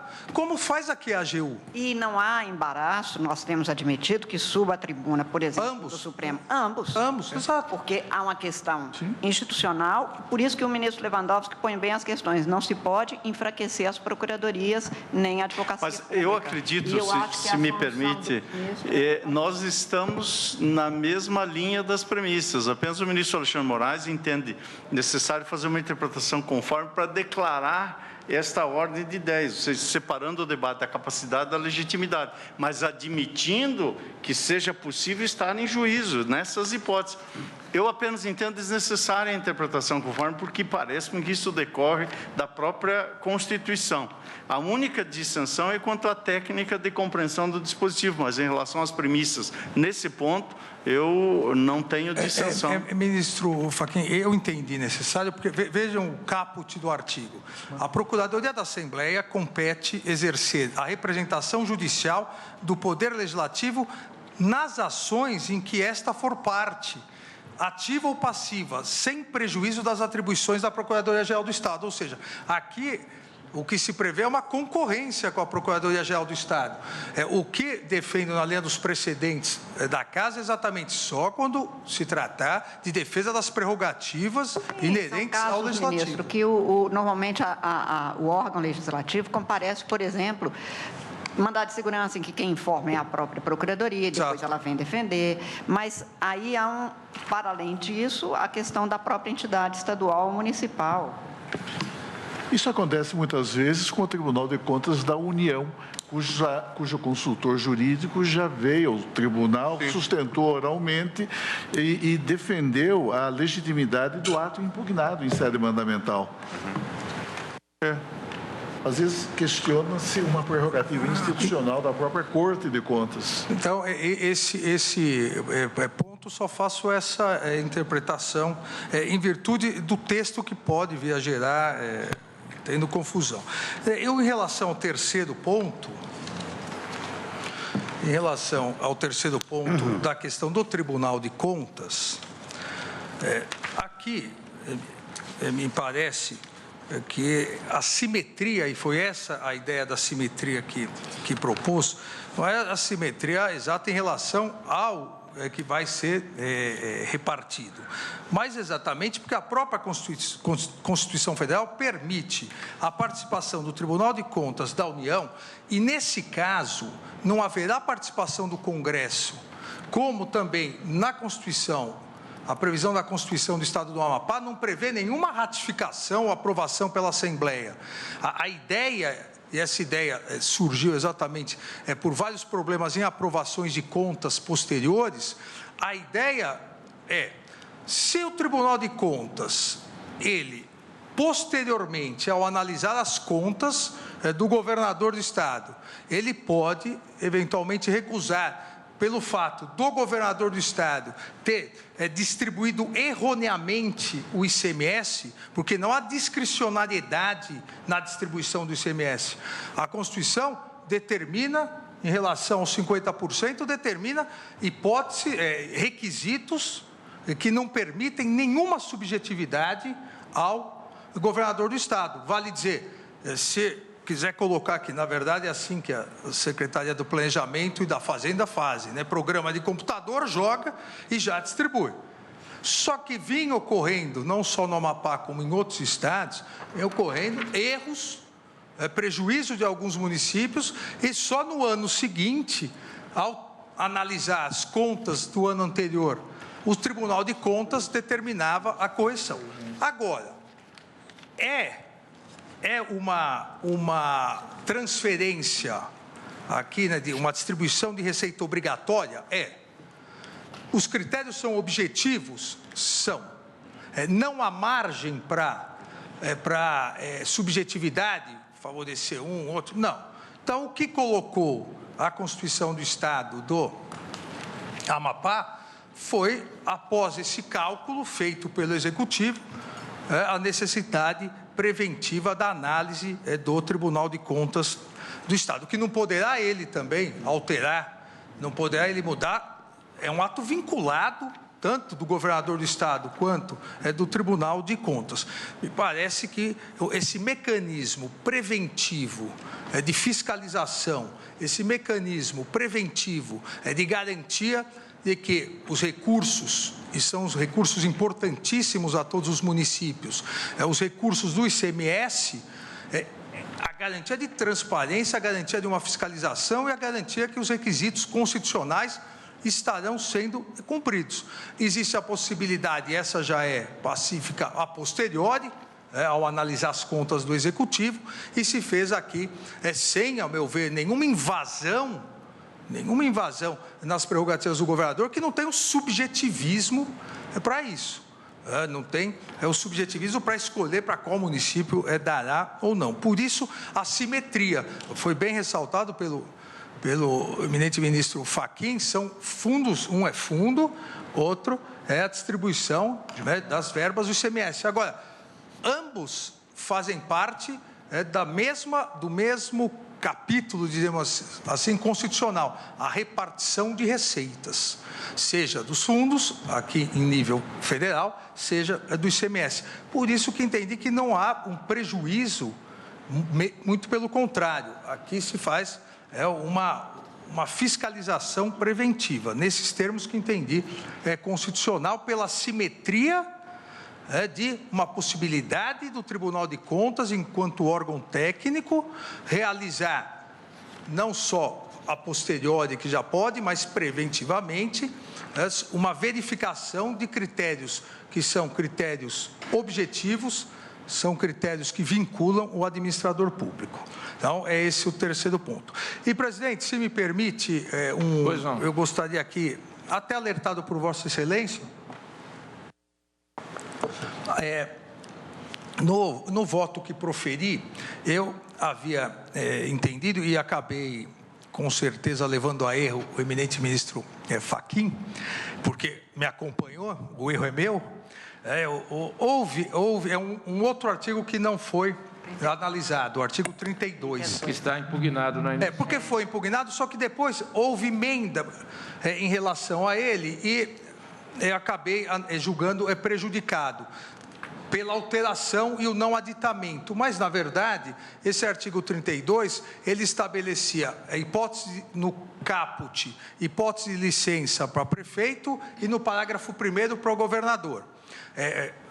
Ao contrário, inicialmente. Aí houve a revogação para governador, por isso que acabei julgando prejudicado, mas permaneceu a necessidade do prefeito municipal, mesmo em períodos menores do que 15 dias, ter autorização da Câmara Municipal para poder viajar no exterior, quebrando a simetria que existe em relação a governadores. O artigo foi alterado, o parágrafo foi retirado, mas realmente essa norma, que destoa, inclusive, dos julgados aqui do tribunal, manteve a necessidade de autorização para qualquer período. Então, aqui também, se me permite, presidente, eu declaro parcialmente inconstitucional esse artigo, porque dá para aproveitar. É só a parte final, quando diz que por qualquer tempo. Por qualquer período, até porque fala 15 dias antes, somente a parte final. Para sair do município. Exatamente. E há precedente do tribunal, ação direta 738, relatoria do saudoso ministro Maurício Correia. Exato. Porque senão o prefeito de uma cidade a outra ele teria que pedir uma viagem de horas, licença para a Câmara de Vereadores. Não tem sentido. Mas então eu vou colher os votos. Há 3 pontos de divergência e também esse aditamento da parte final desse parágrafo do artigo 32, atacado na inicial. O ministro Edson Fachin acompanha nesse ponto. Acompanha. Então eu vou colher os votos na ordem. Ministra Rosa Weber. Senhor presidente, começando pelo final, especificamente quanto ao artigo 32, eu também declaro inconstitucionalidade da expressão por qualquer tempo, harmonizando-a com a redação atual, inclusive do artigo 118, parágrafo 1º, como apontou o ministro Alexandre de Moraes. Então, com relação a este aspecto, eu, assim, me pronuncio acompanhando o eminente relator, tal como agora se manifestou. Especificamente quanto aos 3 pontos da divergência, eu começo com a questão que entendo uma das mais lindas do constitucionalismo moderno, que diz exatamente com o artigo 103, inciso 4 e 110 da Constituição do Estado do Amapá. Eu peço todas as vênias ao ministro Alexandre, a matéria já foi debatida, muito bem exposta, para acompanhar a divergência do ministro Edson Fachin, na linha da doutrina de Paulo Bonavides, também de José Afonso da Silva. Eu me permito endossar as palavras do ministro Fachin, com relação ao tema, e que, em última análise, se resume a saber se uma Constituição estadual pode prever uma hipótese de manifestação do poder constituinte derivado sem paralelo com os procedimentos de emenda à Constituição admitidos no plano federal. Essa é a questão que se coloca e, embora eu reconheça a dificuldade que a jurisprudência dessa Casa traz em função de outros julgados em que, em matéria não tão relevantes, entendemos pela necessidade da simetria, entendo tão caro e tão relevante este tema que, como disse, acompanho o ministro Edson Fachin. Como eu me referia especificamente ao trecho do voto de Sua Excelência, onde aponta forte justamente na doutrina, no magistério doutrinário de Paulo Bonavides, no sentido de que a iniciativa popular em matéria de emenda constitucional representa importantíssimo mecanismo para a implantação de uma democracia participativa no Brasil. Então, neste ponto, esses artigos 103, inciso 4 e 110, acompanhando a divergência, eu julgo improcedente a ação. Com relação ao... Deixa eu me encontrar aqui, que são tantas folhinhas. Com relação ao artigo que passa pela competência do Tribunal de Contas para homologação de cotas, mais uma vez, eu peço vênia ao ministro Alexandre para acompanhar a divergência do ministro Fachin, reputando-o inconstitucional. E, por isso, nesse aspecto, eu julgo procedente com relação a esse dispositivo, que é o 115. É o artigo 115.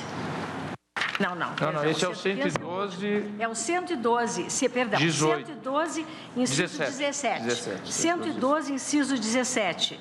O que diz o inciso 17? Homologar os cálculos das cotas do ICMS devidas aos municípios. Entendo que a inconstitucionalidade, sim, acompanha a divergência, julgando procedente a ação contra esse preceito.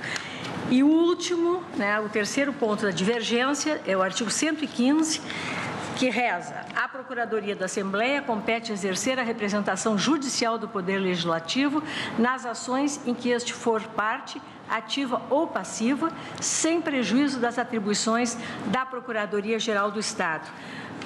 Mais uma vez, acompanho aqui a posição do ministro Fachin, pedindo vênia às compreensões contrárias, no sentido de não encontrar inconstitucionalidade nesse preceito, na linha, inclusive, de que já votei em feitos análogos.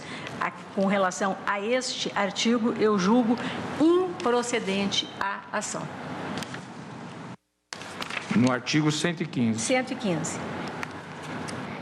Então, 115 improcedente, 112, 17 procedente e então, 110 aí também improcedente. Tal qual o ministro Luiz Edson Fachin, Vossa Excelência acompanha o relator na maior parte da ação, mas nesses 3 pontos acompanha a divergência aberta pelo ministro Luiz Edson Fachin. Ministro Luiz Fux, como vota? Senhor presidente, Igreja Corte, ilustre representante do Ministério Público, senhores advogados, estudantes presentes. Senhor presidente, vou me dividir aqui entre os dois. Vou me cingir a uma matéria que eu acho mais importante. Eu vou acompanhar o ministro Alexandre no tocante à competência do Tribunal de Contas, porque, na verdade, aqui é uma questão meramente topográfica. O artigo está mal colocado, mas o ministro Lewandowski relembrou esse dispositivo e nele consta o seguinte: cabe à lei complementar definir valor adicionado, estabelecer normas sobre a entrega de recursos, dispor sobre o acompanhamento pelos beneficiários do cálculo das cotas e da liberação das participações previstas no artigo 157, 158 e 159. Então, aqui são cotas de ICMS. E aí o parágrafo único é claro: o Tribunal de Contas da União efetuará o cálculo das cotas referentes aos fundos de participação a que alude o inciso 2º. Então, na verdade, acho que é o contrário, né? O ministro Fachin é que fez a distinção entre cotas e fundos, né? Então, nessa parte, eu acompanho o voto do eminente ministro Fachin, porque o parágrafo único do artigo 161 cria uma competência para o Tribunal de Contas fora do artigo 175, mas só se refere aos fundos e não se refere às cotas. Então, acompanho o ministro Edson Fachin nesse particular. Com relação às procuradorias... Esse é o dispositivo, Esse é o 112, 117. Eu fiz mais uma abordagem teórica, mas depois você só para eu poder adequo aí no... Bom, a questão, as demais questões da Procuradoria, eu acompanho o eminente ministro Alexandre, mas entendo que a questão mais importante aqui é exatamente a possibilidade da iniciativa popular promover emendas. E aqui também é uma questão topográfica. Por quê? Porque a previsão da iniciativa popular está no capítulo referente às leis ordinárias e lei complementar. Não está no capítulo da revisão constitucional. E a doutrina que eu pude colher aqui, a doutrina bastante expressiva, doutrina do professor Fábio Conde Comparato, doutrina do professor Bruce Ackerman, doutrina da professora Jane Reis, que escreveu sobre a iniciativa popular para a emenda, doutrina do professor Daniel Sarmento e Cláudio Pereira de Souza, são exatamente no sentido que, muito embora não esteja previsto, não está proibido. E o que é mais importante é que a própria Constituição Federal, ela dispõe o seguinte, ela dispõe no artigo 5º,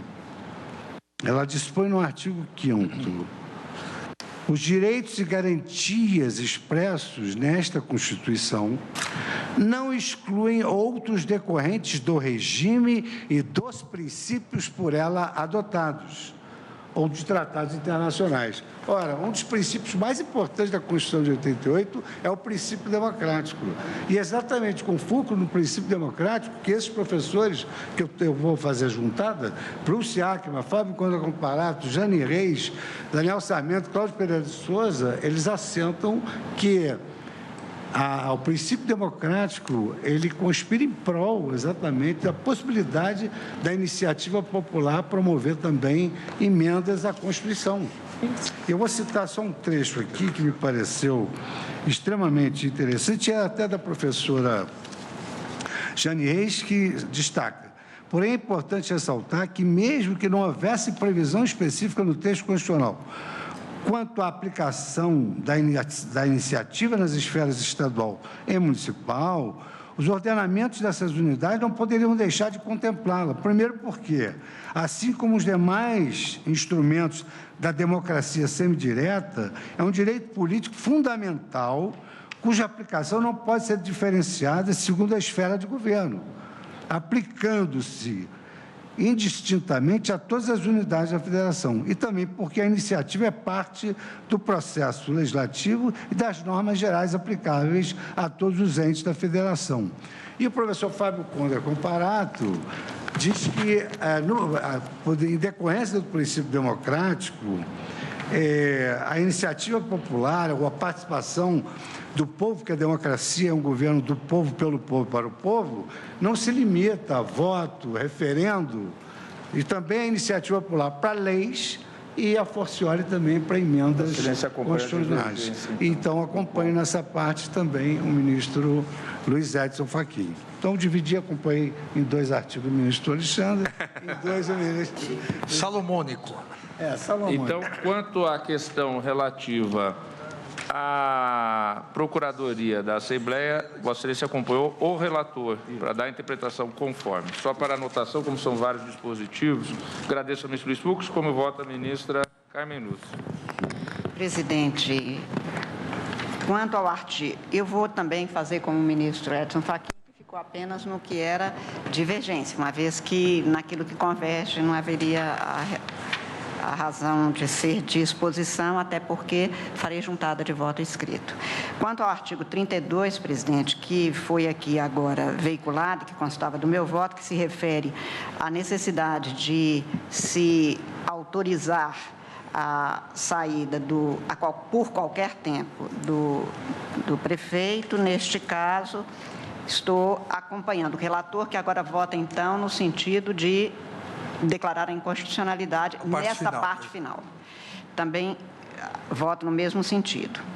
Quanto ao artigo 103, que se refere, portanto, à possibilidade de o 103.4, a possibilidade de os cidadãos terem serem legitimados para iniciativa popular, peço vênia ao ministro relator, presidente, porque tenho para mim que, pela interpretação sistemática da Constituição, que atribui aos princípios o cumprimento obrigatório, mas assim não às regras que são de processo, tenho que é legitimado ao constituinte estadual, como fez nesse caso, como foi feito até por emenda constitucional em outras constituições, a possibilidade de os cidadãos poderem ter iniciativa para emenda constitucional. Faço referência, por exemplo, à Constituição do Ceará, que foi a formalização do processo buscado pelo professor Paulo Bonavides, que conseguiu ali implantar, e houve realmente uma necessidade de que se atuasse o legislador nesse sentido. Na minha concepção, e atendendo inteiramente ao que afirmou o ministro Edson Fachin, quando a Constituição estabelece no artigo, já ao dispor que a democracia é representativa e diretamente nos termos dessa Constituição, e no artigo 14, ao estabelecer os instrumentos de atuação direta, sem fazer qualquer ressalva, e é apenas nos termos da lei ali compreendida no sentido material e não apenas formal, tenho que estar legitimado, portanto, o constituinte estadual para adotar o proceder que foi, neste caso, adotado.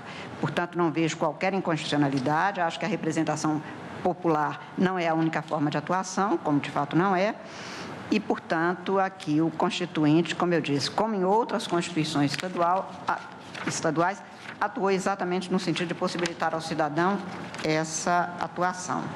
Quanto à diferença suscitada nos votos pela possibilidade de se declarar inconstitucional a atuação do Tribunal de Contas para homologar a distribuição das cotas, eu estou pedindo vênia ao ministro relator, também neste ponto, para acompanhar a divergência inaugurada pelo ministro Edson Fachin.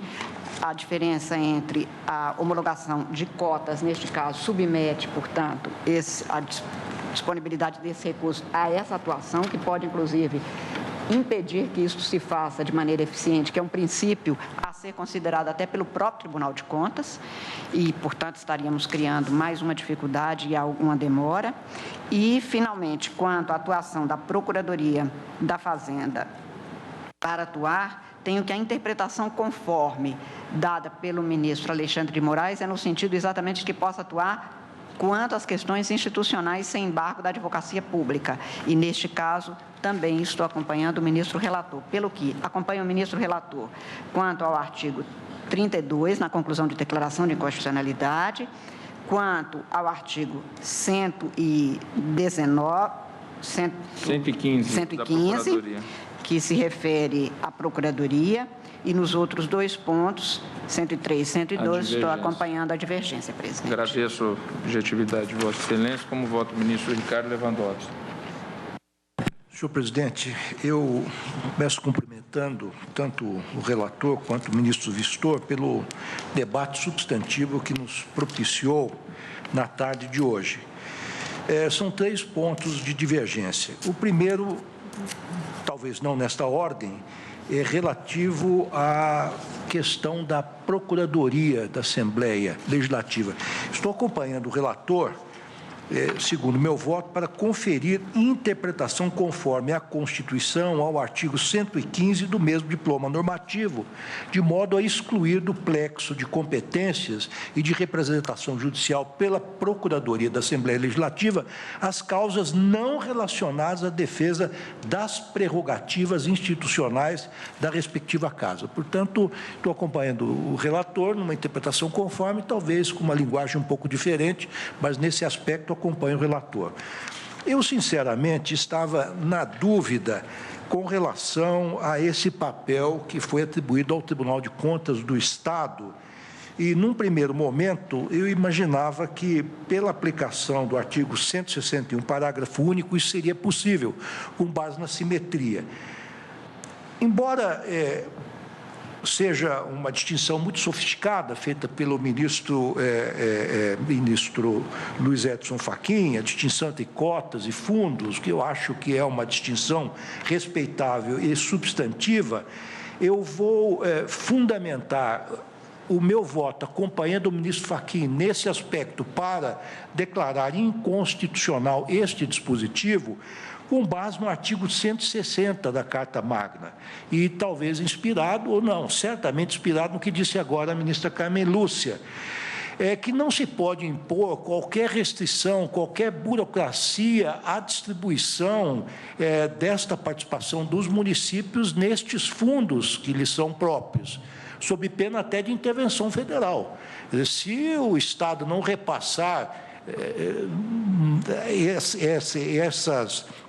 estes valores, não só no que diz respeito ao seu quantitativo exato e também no tempo devido, cabe até intervenção federal. O artigo 160 diz o seguinte: é vedada a retenção ou qualquer restrição à entrega e ao emprego dos recursos atribuídos nessa seção aos estados, ao Distrito Federal e aos municípios. É justamente a distribuição dos fundos.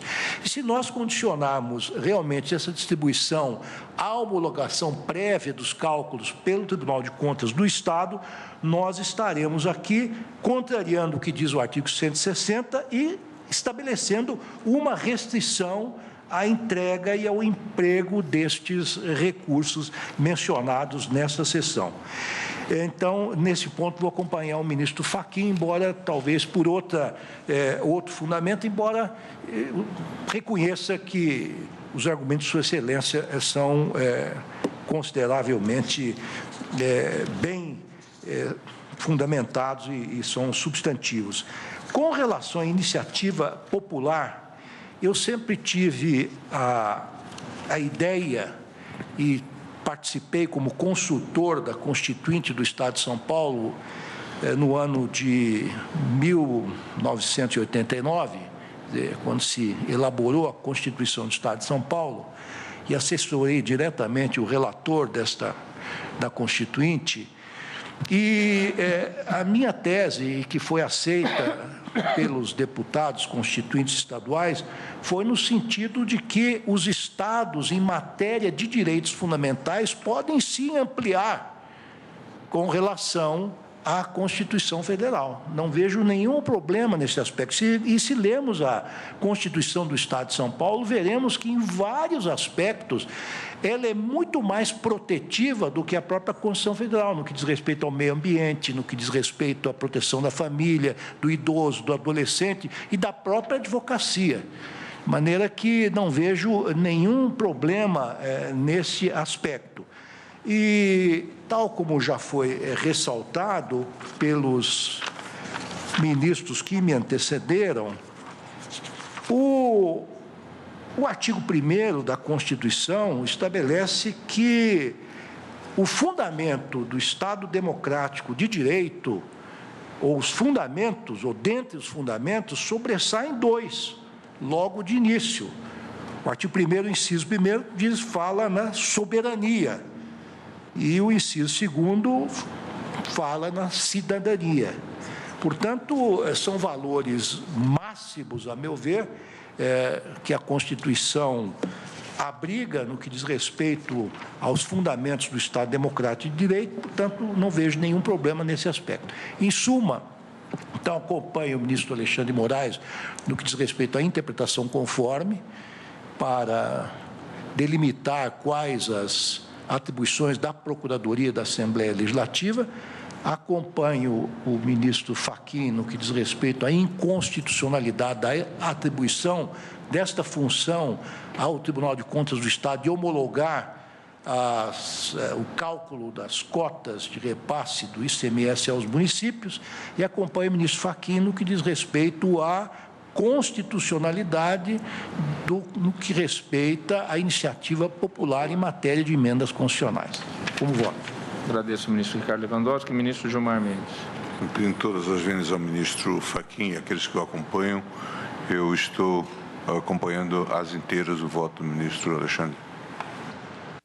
Agradeço, ministro Gilmar. Ministro Marco Aurélio. Presidente, de certa forma, já sinalizei o voto que vou proferir. Quanto à homologação para ter-se a distribuição, considerada a participação dos municípios, esse ato de distribuição não é um ato complexo, é um ato que depende apenas do Executivo de início. E desvio de conduta do Executivo deve ser corrigido na via própria. Não se pode transformar o ato em ato complexo, exigindo que antes da feitura da distribuição ocorra a homologação pelo Tribunal de Contas do Estado. Iniciativa popular. É bem-vinda, sempre é bem-vinda qualquer iniciativa popular. Mas paga-se um preço por se viver em um Estado de Direito e é módico, o respeito irrestrito ao que está na lei das leis. O 14, inciso 3 da Constituição Federal, realmente prevê a iniciativa popular, mas a própria Constituição Federal veio a limitar essa iniciativa popular quanto ao processo legislativo, gênero. O fez quando não cogitou dela iniciativa popular quanto às emendas constitucionais, ao contrário do que ocorreu relativamente a projeto de lei, em relação ao qual o parágrafo 2º do artigo 61 é explícito ao prever que pode resultar da manifestação do povo no âmbito de uma soberania maior. A soberania, de início, é a regra, temos exceção, ela de início é exercida pelos respectivos representantes, pelos deputados federais, pelos senadores, pelos deputados estaduais e pelos vereadores. Então, presidente, concluo acompanhando o relator nessa parte, na primeira parte, alusiva à homologação dos cálculos relativos à participação dos municípios pelo Tribunal de Contas do Estado. Acompanhe Sua Excelência o ministro Luiz Edson Fachin. Quanto à iniciativa para emenda prevista, reconheço, na Constituição do Estado do Amapá, acompanhe o relator, entendendo que aqui nós temos a pecha de inconstitucional quanto a essa normatização. No tocante à atuação da Procuradoria da Assembleia, o Poder Legislativo e o Poder Executivo, como também o Poder Judiciário, eles integram o ente federado. E nos vem do C32, mencionado pelo ministro Ricardo Lewandowski, da Constituição Federal, que a representação do ente federado gênero, apanhando os três poderes, portanto, a representação é dos procuradores do Estado. Claro que se pode caminhar para uma interpretação conforme admitindo-se a representação pela Procuradoria da Assembleia quando surja conflito entre os poderes do Estado, entre o poder legislativo e o poder executivo. E, geralmente, esses conflitos surgem no campo das prerrogativas da Assembleia. Acompanho nessa parte, portanto, o relator. E no mais, Vossa Excelência acompanha. No mais, acompanho, porque não há dissenso, acompanho a ambos. Muito obrigado ao ministro Marco Aurélio. Como vota o ministro Celso de Mello? Senhor presidente, eu peço vênia para acompanhar integralmente o voto do eminente ministro relator. Mas queria destacar apenas um aspecto concernente ao tema pertinente à iniciativa popular do processo de alteração constitucional no âmbito local por iniciativa popular. É irrecusável, como observa o eminente professor Paulo Bonavides, que o povo constitui a chave do regime político instituído entre nós. Mas, de outro lado, a Lei Fundamental da República, ao consagrar os instrumentos de participação popular no exercício do poder e na participação do processo governamental, destaca, ao lado do plebiscito e do referendo, a iniciativa popular. Contudo, a própria Carta Federal é muito clara ao limitar o alcance da iniciativa popular, como resulta do parágrafo 2º do artigo 61 da Lei Fundamental, que representou, na verdade, um avanço significativo na questão referente à democracia participativa, uma vez que a iniciativa popular das leis foi um instituto absolutamente desconhecido pelo direito republicano. Até então, até o advento desta vigente Constituição, a iniciativa das leis, das proposições legislativas, resumia-se apenas a instituições ou órgãos estatais. E já a doutrina entendia desejável a ampliação desse rol dos legitimados ativos ao processo de instauração, não é, do procedimento de elaboração legislativa. Isso foi atendido pelo legislador constituinte primário ao permitir, no plano da iniciativa popular, o exercício do poder de propor e apresentar projetos de lei. É interessante que o próprio Congresso Nacional, tendo consciência dessa questão e entendendo inviável a possibilidade de iniciativa popular no procedimento de reforma da Constituição, discutiu essa matéria numa PEC, numa proposta de emenda à Constituição, que foi apresentada pelo então senador Rodrigo Hollenberg. E é interessante observar que essa proposta de emenda à Constituição, apresentada pelo então senador Rodrigo Hollenberg, ela veio a ser aprovada em 10 de março de 2011 pelo Senado Federal, ser observado o rito procedimental dos 2 turnos de discussão e votação e seguiu para a Câmara dos Deputados, onde, na verdade, já não teve mais sequência. Portanto, essa, a mim me parece, é uma questão de iure constituendo, mas em face do direito constituído em face do sistema de direito positivo consagrado na Constituição, a mim me parece que, no momento, torna-se inviável a possibilidade de iniciativa popular das propostas de emenda à Constituição.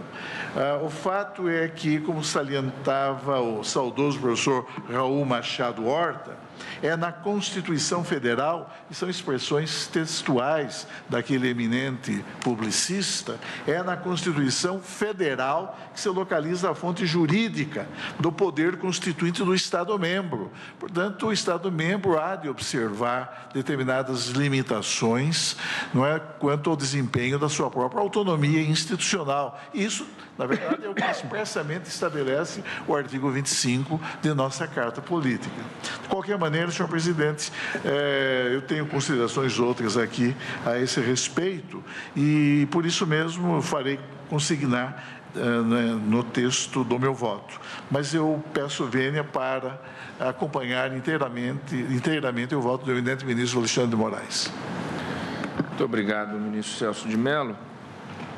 Eu também vou me ater às divergências, haja vista que, no mais, estou acompanhando o ministro Alexandre de Moraes, como todos o acompanharam nos pontos não divergentes.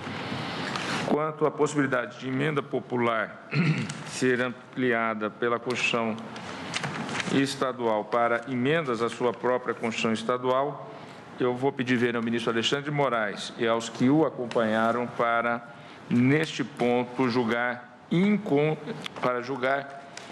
improcedente, ou seja, constitucional, o dispositivo, da mesma forma que o ministro Luiz Edson Fachin.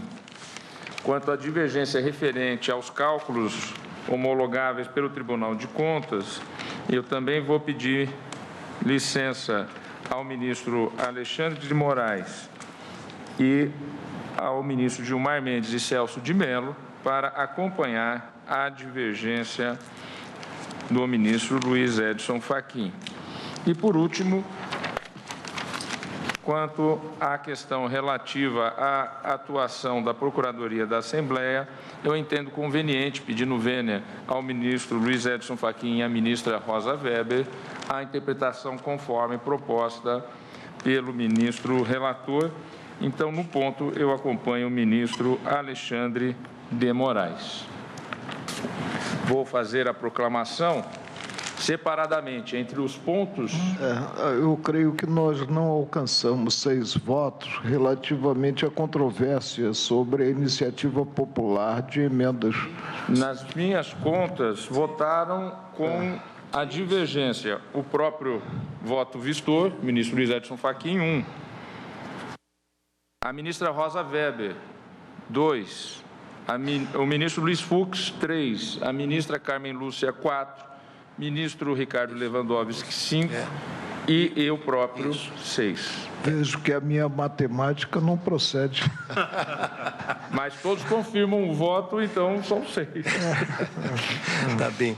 Não, ministro, Vossa Excelência me permite uma observação. Eu até fico aliviado que tenhamos chegado a essa conclusão, que se tivéssemos chegado a uma conclusão diversa, nós teríamos que considerar inconstitucional até o dispositivo da Constituição do Estado de São Paulo e de outras Constituições. Por que não? E por que não? Será que o Estado de São Paulo, por ser um Estado-país dentro do país, né, tem a Constituição intocável? A minha preocupação, ministro Lewandowski, vai um pouco além, presidente. Pois não. É que eu participei de uma comissão na Ordem dos Advogados, dizia a ministra Rosa, eu estava me considerando declarada inconstitucional, porque eu participei junto com o ministro Comparato, com o professor Zé Afonso, da Comissão de Estudos Constitucionais, que fez uma grande campanha para que os estados fizessem isso.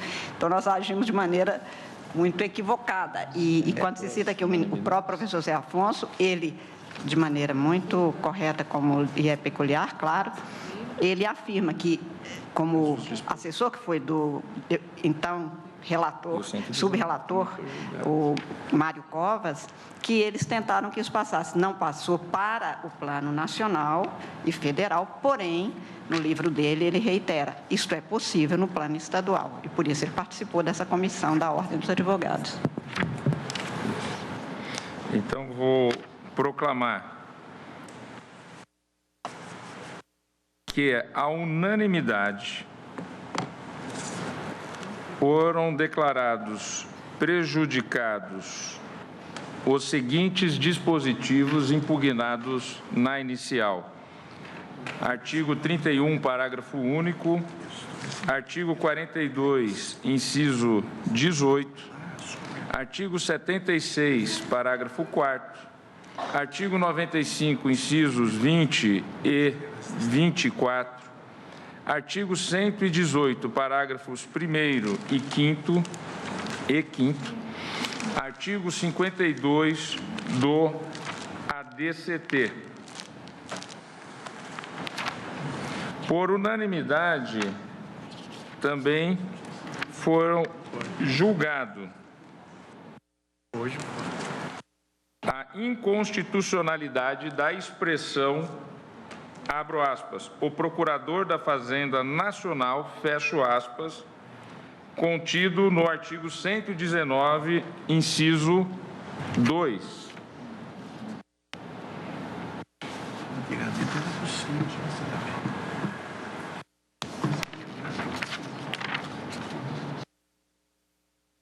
Julgado, portanto, no ponto procedente à ação. Quanto ao dispositivo, tem mais um que é unânime, penso eu, que é o 307.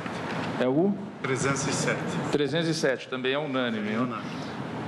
Deixa eu só localizar, desculpem, mas são vários os dispositivos. Eu voto o ministro Fachin aqui para mim, por favor.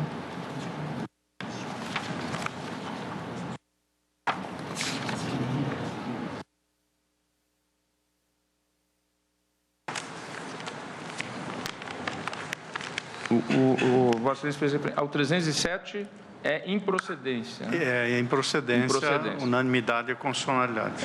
Em relação ao dispositivo do artigo 307, a improcedência da ação à unanimidade. E agora penso que já podemos ir, então, às divergências. Quanto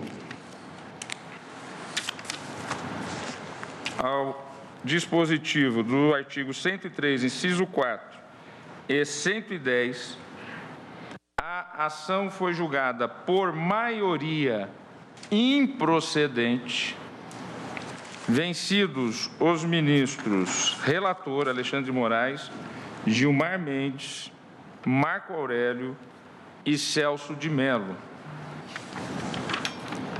Quanto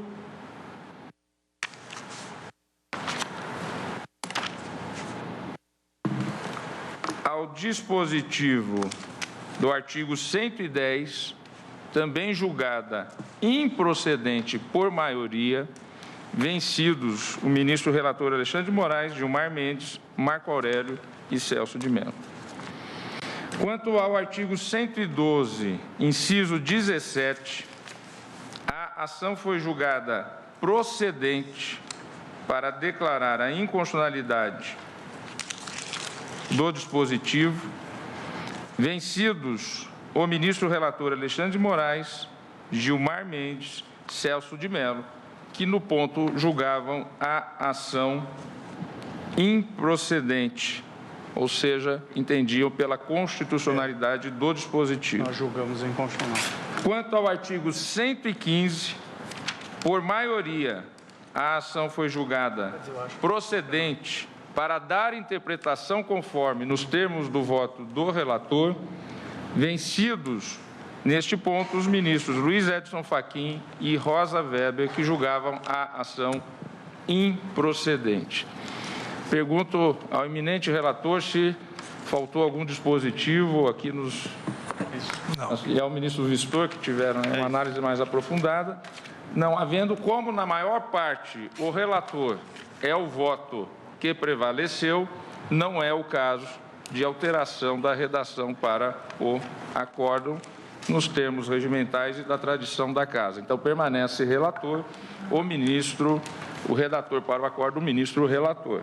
Embora em dois dispositivos, Sua Excelência tenha ficado, em parte, vencido em questões pontuais. Então, esta é a proclamação do feito.